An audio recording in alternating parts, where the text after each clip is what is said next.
Ikatan Dokter PAUD Indonesia, wadah perjuangan para dokter PAUD Indonesia, mengabdi berbakti untuk wujudkan generasi emas bangsa. Ikatan Dokter PAUD Indonesia, kuatkan kompetensi sumber daya. Hai, salam persahabatan dari saya Yesi Gusman bersama dengan Ikatan Dokter PAUD Indonesia ingin menyapa sahabat-sahabat semua, Bapak dan Ibu guru, para orang tua dimanapun berada, untuk bersama-sama hari ini kita membahas sesuatu yang sangat penting untuk anak usia dini, anak-anak kita semua, yaitu tentang kecerdasan jamak atau kecerdasan majemuk, disebut juga multiple intelligences, yang ditemukan dalam penelitian oleh Bapak Howard Gardner. Semoga apa yang kita bahas hari ini bisa berlangsung lancar dan bisa bermanfaat untuk kita semua. Hari ini saya ingin membahas tentang pentingnya pemahaman mengenai kecerdasan jamak, disebut juga kecerdasan majemuk. Kalau bahasa Inggrisnya disebut multiple intelligences. Nah, apa yang kita akan bahas hari ini adalah merupakan hasil penelitian dari Bapak Howard Gardner, ya. Yang penting tetapi bagaimana kita bisa memanfaatkan hasil penelitian ini bagi anak-anak kita semua. Teman-teman sekalian, Bapak Ibu di rumah, para orang tua, para pendidik, dan terutamanya guru-guru PAUD di seluruh Indonesia dimanapun berada, anak-anak kita itu menurut saya adalah bagaikan bunga-bunga dalam taman. Mereka mempunyai warna yang berbeda-beda, mempunyai aroma yang berbeda-beda, namun semuanya punya keindahan masing-masing. Dan kita sebagai orang tua, sebagai pendidik, harusnya membantu mereka untuk dapat menggali dan mengembangkan kecerdasan mereka sendiri. Sehingga anak-anak kita menjadi memahami kelebihan-kelebihan apa, kecerdasan apa yang mereka miliki. Dengan demikian, mereka menjadi lebih bahagia. Seorang anak yang mengetahui kelebihannya, dia akan menjadi lebih bahagia. Dan anak yang bahagia tentu akan bisa membawa aura kebahagiaan pada lingkungannya, dan juga akan menghasilkan karya-karya yang hebat-hebat, karya-karya yang optimal, sesuai dengan kecerdasan masing-masing. Seperti yang kita sama-sama ketahui, bahwa ketika seseorang anak itu mulai dari dalam kandungannya, sehingga ketika sudah dilahirkan, dia membawa bakat-bakat masing-masing dan kecerdasan masing-masing yang merupakan berasal dari faktor keturunan. Namun ketika mereka sudah lahir, sudah hidup, tumbuh kembang, ada faktor lingkungan yang akan membentuk anak-anak kita dengan kecerdasannya masing-masing. Nah, disinilah peran kita sebagai guru, sebagai orang tua untuk menciptakan bagaimana lingkungan yang baik, yang kondusif bagi anak-anak kita untuk bisa secara optimal, maksimal mengembangkan kemampuannya. Siapa yang tidak sayang anaknya? Tentu kita ingin anak kita semua bahagia.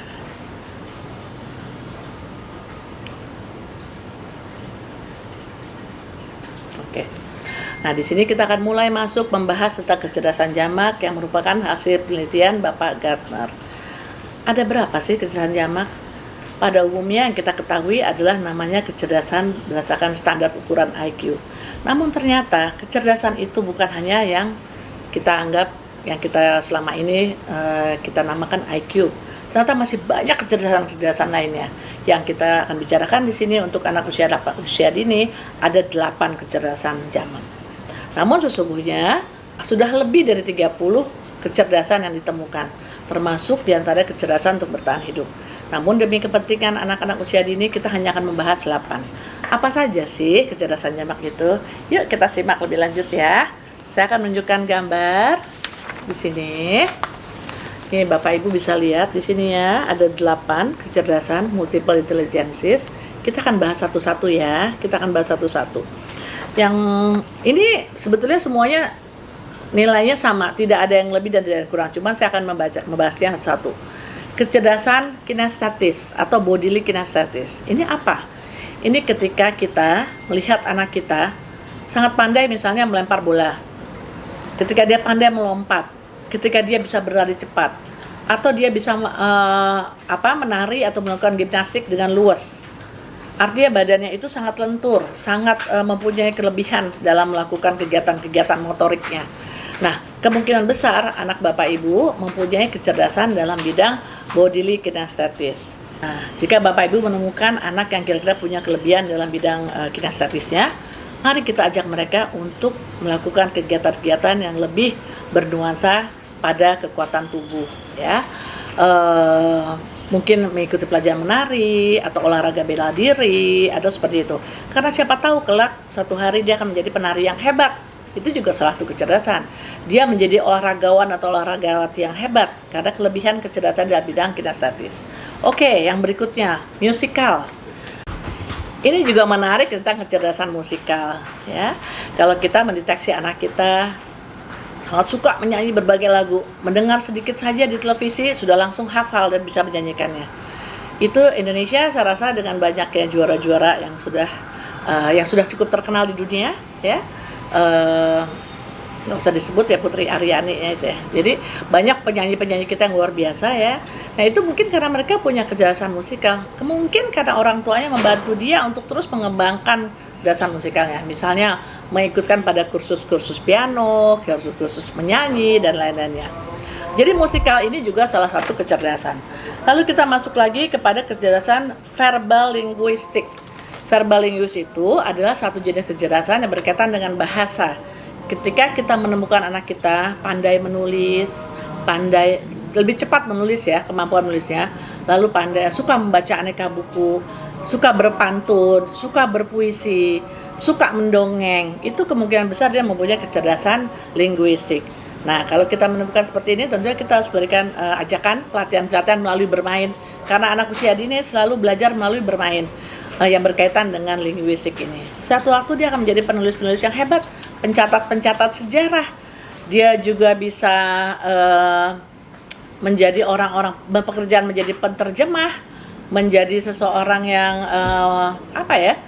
penulis-penulis hebat lah yang akan menjadi karena kekuatan di linguistiknya ini. Dan juga orang yang pandai berpidato, orang yang menyampaikan dakwah atau pesan-pesan, itu karena kemampuan verbal linguistiknya. Orang-orang yang bisa menguasai banyak sekali bahasa-bahasa, itu juga kecerdasan linguistik. Oke, dan berikutnya kita akan masuk kepada kecerdasan logikal matematis. Ini berkaitan dengan hitung-menghitung. Andai kata kita melihat anak kita yang cepat sekali dalam menghitung, yang kalau pergi ke warung atau ke supermarket bisa menghitung harga-harga barang, menghitung uang kembalian, memberikan pada ibunya. Nah, itu juga anak yang punya kecerdasan logis matematis. Kelak suatu waktu, anak-anak ini mungkin akan menjadi insinyur yang hebat, yang bisa membangun jalanan, jembatan, dan lain-lain karena kemampuan di logis matematisnya ini.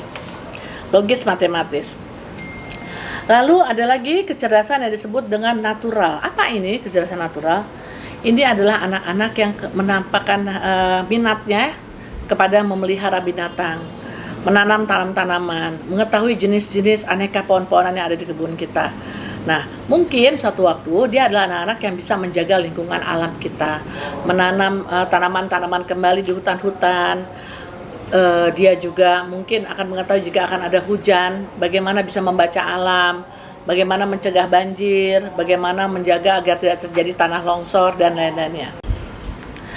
Dengan memahami kecerdasan naturalistik ini, kita sebagai orang tua ataupun guru akan lebih banyak mengajak anak-anak kita untuk permainan-permainan di luar, permainan-permainan yang outdoor, yang bisa melihat bintang, melihat bulan, melihat alam, sehingga mereka merasa bahagia menemukan minat-minatnya bisa disalurkan melalui pembelajaran yang kita berikan. Lalu terus ada lagi kecerdasan yang disebut dengan visual spasial. Visual spasial itu ketika seseorang anak sangat suka menggambar, suka melukis.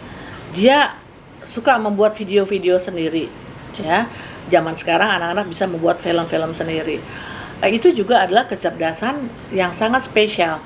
Karena dengan ini nanti mungkin dia akan menjadi seorang pembuat film-film yang hebat, ya, atau dia menjadi pelukis-pelukis yang hebat. Karena itu ketika kita menemui anak-anak seperti ini, kita berikan kertas-kertas, alat-alat gambar, dan segala peralatan yang bisa mendukung minatnya tersebut. Kemudian sudah 6 ya, tampaknya ada 2 lagi nih yang sangat penting juga. interpersonal dan intrapersonal. Hati-hati, inilah dua hal yang berbeda. Intrapersonal adalah ketika seorang anak itu suka berpikir, suka mengamati. Dia memang tidak banyak bicara, tapi ketika dia sekali berbicara, kita bertanya pada anak itu, dia akan memberikan jawaban yang kadang-kadang di luar daripada harapan kita. Ternyata dia sangat cerdas dan sangat memberikan jawaban dengan cara yang pemikiran yang mendalam, sehingga surprise dan bisa menjadi solusi dari banyak persoalan. Ini adalah anak-anak yang melakukan pemikiran ke dalam intrapersonal, dan biasanya ini bisa menjadi anak-anak yang menjadi seorang filsuf besar, pemikir-pemikir, pencari solusi-solusi out of the box, di luar daripada yang normalnya. Lalu yang terakhir adalah kecerdasan interpersonal. Interpersonal ini adalah seorang yang ketika berbicara, banyak orang langsung memalingkan wajahnya mendengarkan dia berbicara. Langsung orang-orang memperhatikan apa yang disampaikannya. Dia mempunyai cara berkomunikasi yang luar biasa baik. Dia bisa menjadi pendakwah yang besar. Dia bisa menjadi orator yang hebat, ya, dengan interpersonal ini. Kadang-kadang kita punya anak yang teman-temannya sangat suka dia, dan teman-temannya selalu ingin berbicara dengan dia, mencapaikan permasalahan-permasalahannya. Ini adalah anak-anak yang punya kemampuan interpersonal, yang andai kata menghadapi masalah-masalah sulit, tapi dengan bahasanya dia, dengan gayanya, dia bisa menyampaikan maksud dan tujuan dan bisa menyelesaikan masalah. Nah, Bapak Ibu sekalian, itulah kurang lebih kecerdasan jamak yang harus saya sampaikan. Mungkin di selain kesempatan kita bisa membahas tentang teknik-teknik pengembangannya lebih lanjut. Mudah-mudahan apa yang saya sampaikan hari ini bisa ada manfaatnya, bisa berguna buat kita semua.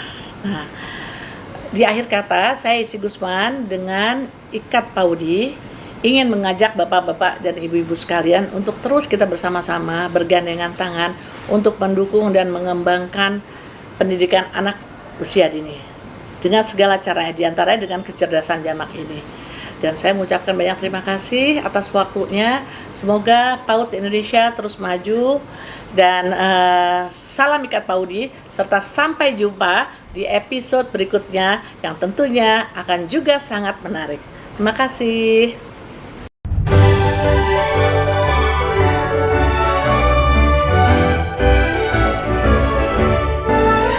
Ikatan Dokter PAUD Indonesia, wadah perjuangan para dokter PAUD Indonesia, mengabdi berbahati untuk wujudkan generasi emas bangsa. Ikatan Dokter PAUD Indonesia, kuatkan kompetensi sumber daya yang berbineka tunggal ika untuk menjadi generasi unggul dan cerdas. Majulah, majulah, Ikatan Dokter PAUD Indonesia. Bersatulah Ikatan Dokter PAUD Indonesia. Indonesia jaya selamanya.